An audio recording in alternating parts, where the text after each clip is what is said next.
All right, well, you already know what the punchline is to this video from the title, but it's how we got there that is really pretty funny and crazy and instructive at the same time, especially if you're new into sourcing and trying to purchase things from people through Craigslist ads or any kind of other online ads that you would post. Now, just by background, if you've been following my channel for the last several years, you know that one of the main ways that I source is by putting up private ads on Craigslist in which I'm telling people about the sorts of things that I like to purchase. And I tell people I prefer to buy in bulk, but I will buy some single items if it's something that's really, worth it.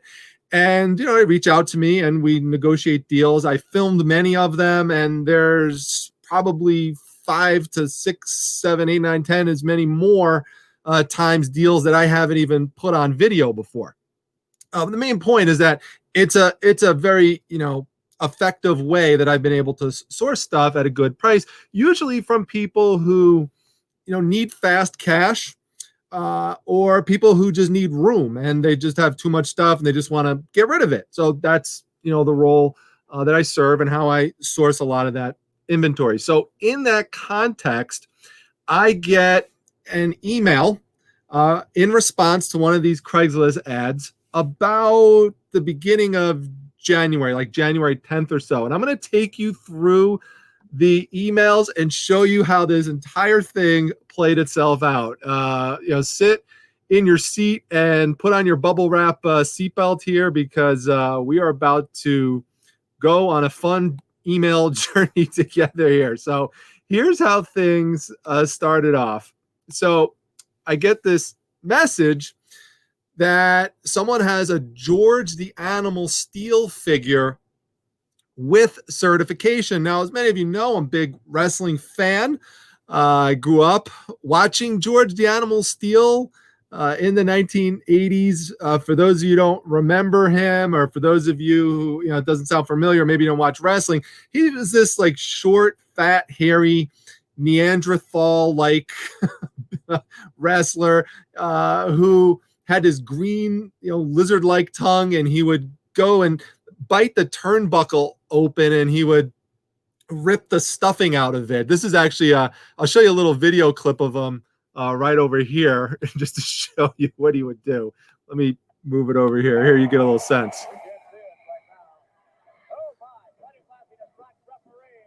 So this was his famous little thing here. He'd bite the turnbuckle open there. Take the stuffing out. There's his green tongue.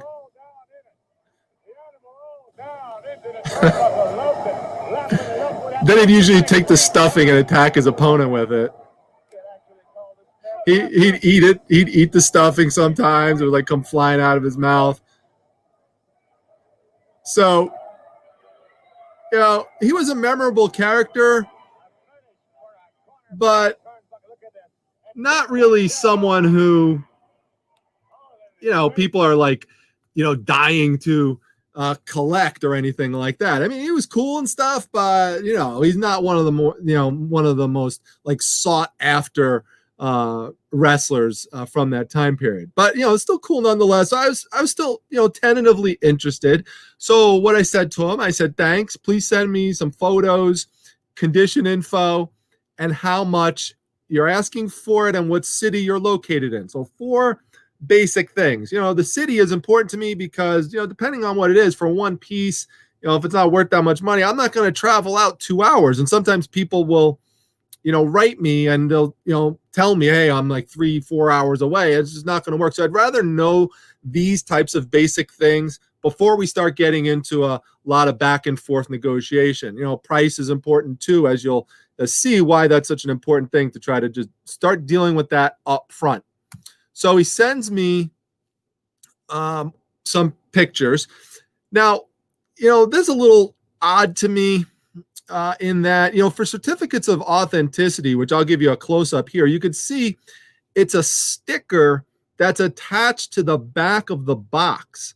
It's weird. It really looks like something that someone could have just printed out on their home computer just based on a label system and then just stick it onto the box. It's just strange. You know, collectors don't usually like things like stuck onto the box like that. They usually like it separate, so that you could view all of the figures on the box. If you tried to peel that sticker off, it would damage it. So it's just strange. Plus, you could see where it says the date signed. There's nothing there, which is weird. You don't actually see a name of a company that actually certified it, which is also, a little weird. Normally you would see that, even if it's the company that makes the toy, normally they would say that there. So it just, a little strange. Anyway, I looked at the front of it, and there you could see the front. I'll give you a little close up of it here. And it does have his signature on the front, and it looks legit compared to samples of it that I've seen. So I'm still interested to see what this guy actually wants for it. And his response to my prior question, he's like answering things like in piecemeal. He says, "What would you offer?" So this is a common tactic. And, a lot of times people just don't want to throw out the first number. The seller doesn't want to do it. The buyer doesn't want to do it. You're each trying to feel each other out. So when you're in this situation as a reseller and someone doesn't want to throw a number out to you that you could work with, then what you have to do is you have to go on the lower end so that you have a little room to negotiate. Because there's some people, no matter what number you throw out there, that they're going to, just try to push you up higher regardless. So that's what someone's going to get from me. And it's my advice to you as well to do. If someone just refuses to tell you a number, then if you're forced to put a number out, you got to go towards the lower end with, again, some wiggle room to negotiate up. Now, I threw out $25, and I'm going to show you exactly why I came to this number. You've got to do some research, unless it's something that you really know backwards and forwards. Like, for me, if it's like a big comic book collection, I have certain rules of thumb that I go by in terms of based on how many books there are, how much I will offer, that sort of thing. But something like this, it's a one-off, so it's really easy to do some research on it. And what you want to do is you want to go into eBay, and you want to just go into the solds section, go in the advanced tab, check any ones that have sold previously, and see what they have actually sold for. Now, he tells me that it's selling on eBay for $200 to $350. And this is where we get to the point where you just have to start laughing hysterically. I mean, even Pink Panther is dying laughing at this, because resellers, we just absolutely hate this. When, you go to a garage sale and someone puts out, a price on something, based on an eBay printout with some, insane price that someone's asking for something, not what something actually sold for. You never notice they never put out printouts of what something sold for. They just put out asking prices, and asking prices mean absolutely nothing, because I could go right on eBay right now. I could take a picture of this worthless plastic cup, and I could put a price of $1,000 on it. What does that mean? It means nothing. It doesn't mean anything in terms of value. So now I have to educate this person. And I have done this before, and many times, actually, believe it or not, successfully, especially if it's somebody new who's just trying to throw something out there, to trying to see what they could get for it, and they just don't understand like the basics of business or what we do as resellers. And I've had many instances where I break it down for somebody, and then they say, "Oh, okay, I didn't realize that. So what really would be a fair price?" And then we get to a price that we could both agree on. So I'll show you exactly what I wrote in, but let me just show you some of these comps, okay? So at the time that I researched it, I had only found the one comp that you're going to see here up top. I'll make it bigger in just a moment, but you can see here it says George the Animal Steel. That's the same figure. In fact, it's the same print on it, and it says $100. It's sold. That's what the green means for the numbers, $100. and free shipping. So that means, by the way, you have to remember this when you're trying to come up with a value, you have to subtract the shipping price out of that when you're going to make an offer. So you got to take like about $10 off of that in shipping. And then you got to think about other charges that are going to go along with it. You have to think about, eBay processing fees, like final value fees, taxes that you're going to pay at the end of the year. All those things need to work into it. Now, interestingly enough, and I don't know why this happened, because you could see there, this first one sold on November 4th. Remember, this guy reached out to me January 10th. Well, I don't know why this second one below didn't come up, because I typed in the same stuff. So at the time I responded to him, I only knew about the first one. And then when I was just researching things some more after, you'll see he reaches out to me again, I went back and looked again, and I found this second one, and that one's very interesting. Let me just show you. So this is the first one, so you can just see up close a little bit. That's $100. That one shipped out of Allentown, Pennsylvania. Now, many of you know I live in Syracuse, New York. Okay, so not a big city or population's about 142,000 people. It's not big at all. Most people know each other in the area. Anyway, look at this. Here is a figure. This is the one that second one that had sold. It sold at auction for $69 plus $7.50 with 22 bids. And where did it sell from? Where was the item located? Look at that. Syracuse, New York. So what are the chances that this person here who sold it is the same person that's reaching out to me? I can't tell you 100%, but it's awfully suspicious and coincidental to me. And if it is the same person, then what that means is that this person, if the person had multiples of them, knew that the true value was $69 and $7.50, or you could bump it up to, 100 if you want to go upper end based on that other sale, but was not $200 to $350. So then what you have to do after you've done that is you have to go look and see what is your current competition, because if I go out and purchase it based on those comps, now I'm going to put it on eBay, and this is what I have to compete with. And as you can see, there is another person who is trying to sell it for $100 currently. So that's my competition. Notice he did not mention that. Also notice that 12 have sold at $100. He never said $100. He started at $200. There's only one left. So that's a consistent sale price for this, $100. That is pretty close to where you would say the value is based on the sales history. Yes. Is there someone trying to sell it for $200? Yes. But again, it means absolutely nothing because there's no history of it selling for that price. Now, there is, and this is again where the whole thing starts to become feeling scammier and scammier the more and more I start putting the pieces together here.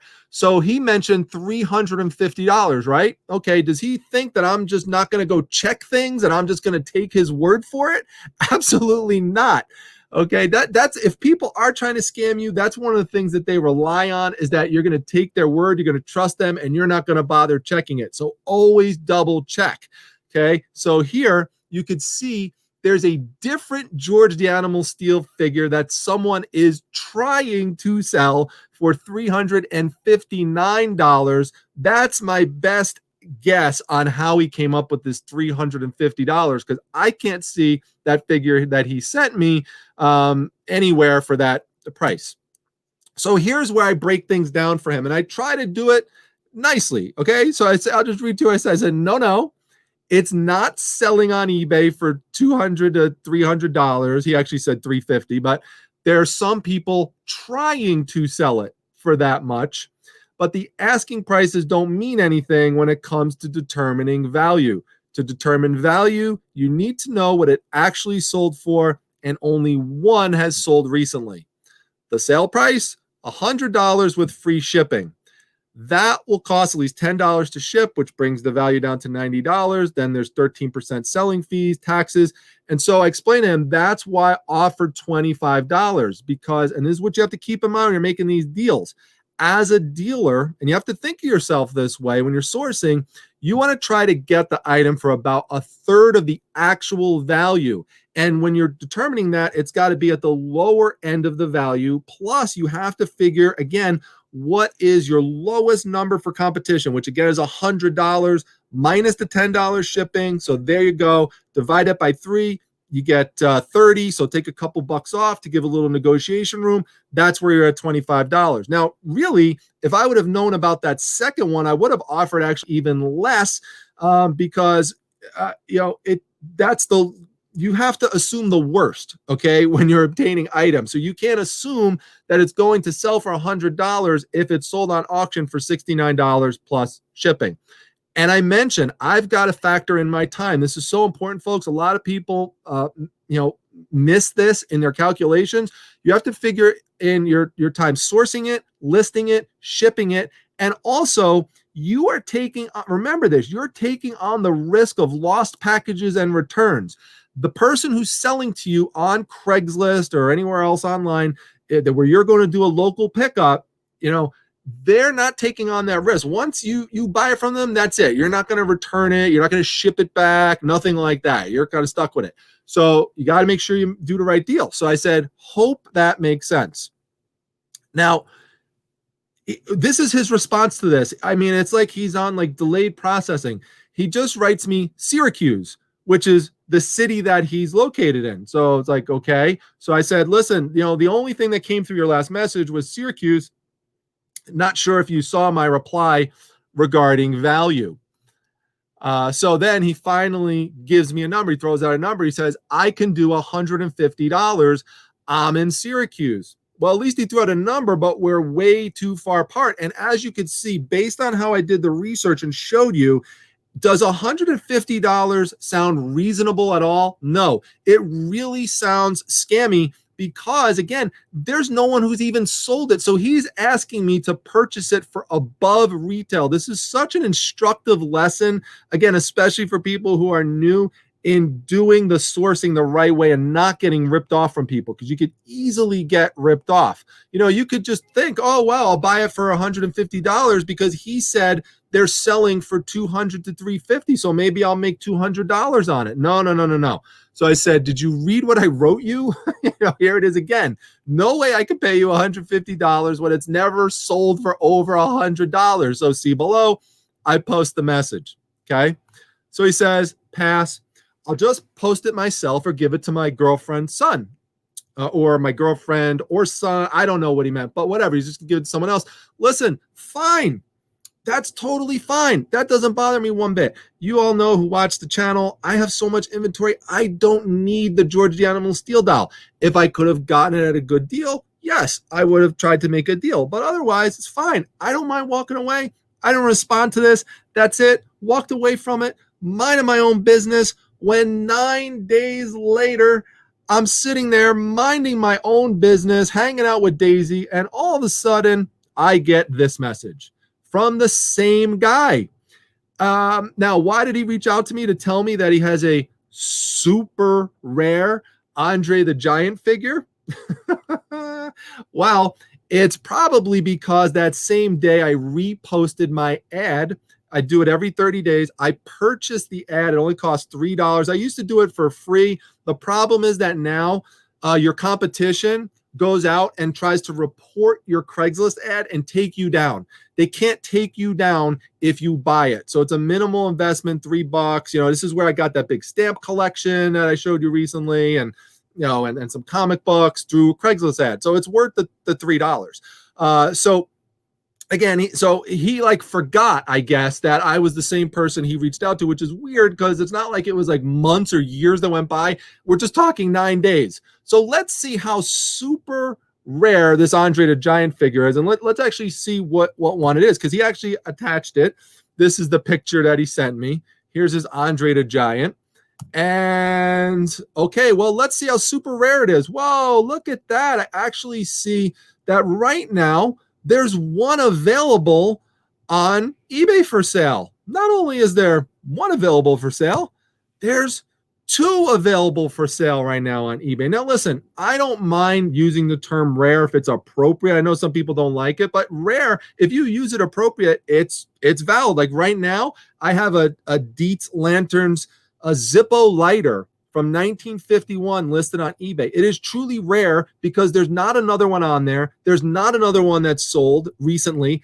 And there's not even any evidence of another one in existence, which is why it has 20 watchers on auction in just a few hours. Okay, that's truly rare. Now, if you're going to add super rare to it, that starts to sound even more scammy especially if there's no evidence to actually back it up. So there's another one right there, another one. So there's three for sale for what he claims is a super rare Andre the Giant item. Not only that, but let's look and see if any have sold recently, because if it's so super rare, there shouldn't be another one that we could see. Well, look at that. There's another, there's two right there that sold recently. There's another two that sold recently. And there's another two that sold recently. What do you think, Pink Panther? You think there's another one here that might have sold? You think there's even another? Go hit that keyboard and let us know if there's another one that sold there. Oh, yes, he knew it. There's another one right there. Another one sold. That's 7 of them that sold recently for the supposedly super rare item. So again, listen, I try to be nice to people. I said, sorry, but based on how the George Steele negotiation went, I'm going to have to pass. I'm not going to waste my time, with any more negotiations like this, because it's just pointless with this guy. This is the best line. This is the line. This is how we got there. He says, I've reported you to Craigslist, and he put an extra O in the two, as a fake post because you don't buy from people. So this was literally my response. Mrs. Primetime was sitting next to me, and I just started bellowing out in laughter. And she looked over at me. She's like, what is so funny? And I just couldn't stop laughing at this because of just the arrogance of just assuming that I'm going to purchase from you just because you sent me, your claims, and you sent me your photo. You told me what you thought it was worth, and you're mad. And I, again, tried to break things down for this person to help him understand how business actually works. But, he just didn't care. And, that's the kind of response that I expect from somebody when they have been totally exposed. And that's what I think that I did there. I think I systematically exposed this person with those, with those scammy type of messages that he sent me. He really was trying to rip me off. And that's the importance of research to prevent yourself from getting ripped off. So I hope that this is instructive for you. I hope it's helpful. If you have any kind of funny stories, leave them down below in the comment section. Tell me what you thought. And, I love seeing what you all have to say. Don't forget to hit the like button, and don't forget to come by tomorrow night. It's going to be an amazing interview with FBA Dave. This guy makes 6 figures a year reselling books. If you like my interview with Mr. Buys a Lot, with the $1 Million Peddlers, like if you like those types of things, you got to see this guy's operation. It's amazing. I'm going to be ask him a lot of questions, a lot of tips. If you like my interview with Katie Reeds learned a lot from FBA Dave. So that tells you something right there. So don't forget to come on by, and I will see you tomorrow night, 9 p.m. Eastern Standard Time. Thanks a lot, everyone. Take care.